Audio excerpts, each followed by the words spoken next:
Hello बच्चों, कैसे हैं? आई होप अच्छे ही होंगे। तो चलिए आज हम लोग सिमिलरिटी का एक बेहतरीन क्वेश्चन डिस्कस करते हैं। जैसा कि एक क्वेश्चन आपके सामने है, तो चलिए देखते हैं सिमिलरिटी में क्या है। ट्रायंगल ABC में एक लाइन ED इस प्रकार है कि angle B equal to angle D है। इतना दिया है आपका। ये AE 5 है, EB आपका 3 है, AD आपका 3 है और आपसे DC पूछ रहा है। क्या पूछ रहा है? DC। तो चलिए देखते हैं इस क्वेश्चन को कैसे करेंगे। ट्रायंगल ADE को ध्यान से देखिए और दूसरा ट्रायंगल ABC, दो ही ट्रायंगल है यहाँ पर। ये वाला तो चतुर्भुज हो गया, ये ट्रायंगल, ये क्वाड्रिलेटरल और ट्रायंगल ABC है। तो ट्रायंगल किसको आप ध्यान से देखें, ADE को, ये वाला ट्रायंगल ऊपर वाला, और दूसरा ट्रायंगल ABC को देखिए। किसको?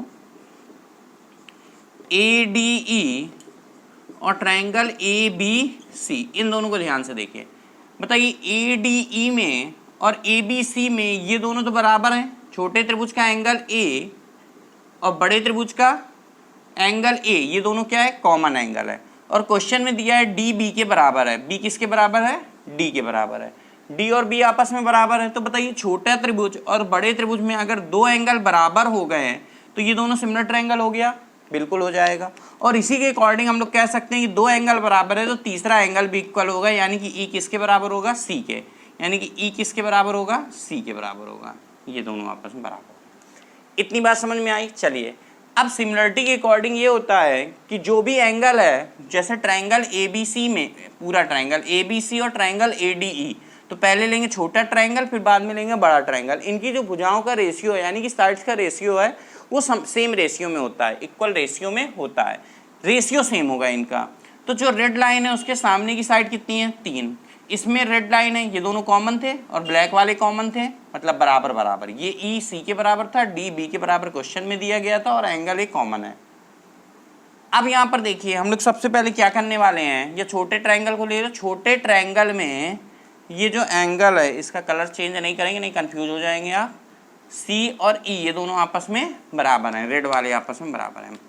तो छोटे ट्रायंगल में E के सामने की साइड 3 है। E के सामने की साइड कितनी है? 3 है। चलिए 3 लिख दो। E के सामने की साइड 3, ठीक है, 3 लिख दिया। बड़े ट्रायंगल में C उसके बराबर है और इसके सामने की साइड कितनी है? 5 3 8, टोटल कितना हो गया?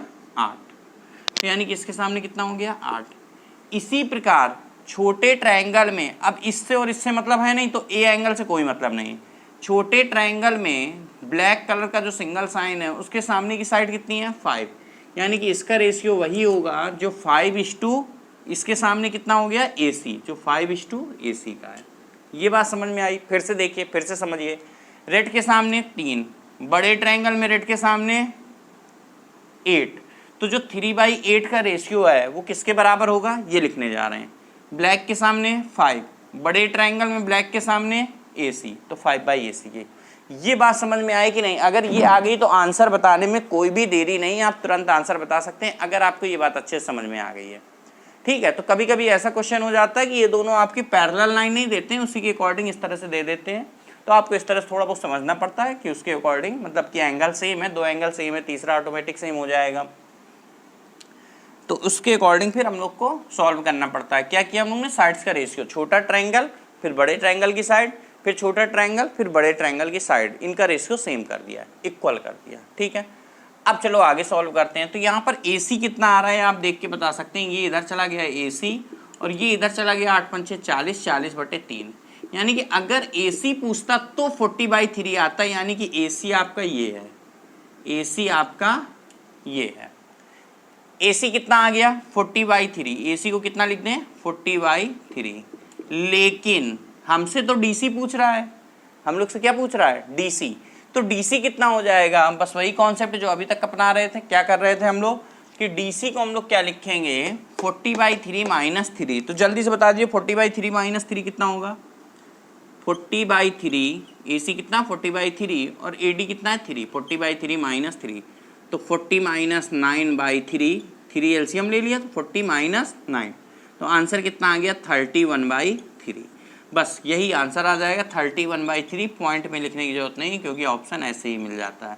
तो आपसे DC पूछ रहा था तो आंसर कितना आ गया? 31/3। देख लीजिए ध्यान से, कोई डाउट हो तो कमेंट बॉक्स में बताइएगा, दोबारा बता दिया जाएगा। 31/3 आंसर आ गया। ठीक है बच्चों, तो वीडियो को जल्दी से लाइक कर दीजिए, शेयर कर दीजिए कुछ कमेंट करके बता दीजिए कि बिल्कुल सही बेहतरीन तरीके से आंसर आपको क्वेश्चन समझ में आया कि नहीं। ठीक है बच्चों, तो ये फ़ोन आ गया, कट कर दिया। चलिए अब आप बताइए, बिल्कुल सही। जल्दी से वीडियो को शेयर कर दीजिएगा, लाइक कर दीजिएगा, कमेंट बता दीजिएगा, और अभी तक चैनल सब्सक्राइब नहीं किया सब्सक्राइब जरूर कर लीजिएगा। ठीक है बच्चों, तो मिलते हैं नेक्स्ट लेक्चर में। नेक्स्ट लेक्चर में हम लोग सिमिलरिटी के ही क्वेश्चन करेंगे, लेकिन दो सिमिलर ट्रायंगल के एरियाज का रेशियो क्या होता है, इसमें बहुत सारी चीज़ें होती हैं कि अगर भुजाओं का रेशियो इतना है तो माध्यिका का रेशियो क्या होगा, परिमाप का रेशियो क्या होगा, क्षेत्रफल का रेशियो क्या होगा, एल्टीट्यूड का रेशियो क्या होगा। इस तरह के तमाम सारे क्वेश्चंस आते हैं, तो हम लोग उसको नेक्स्ट क्लास में डिस्कस करेंगे। ठीक है, आज इतना ही रखते हैं, तब तक के लिए okay, bye bye, thank you.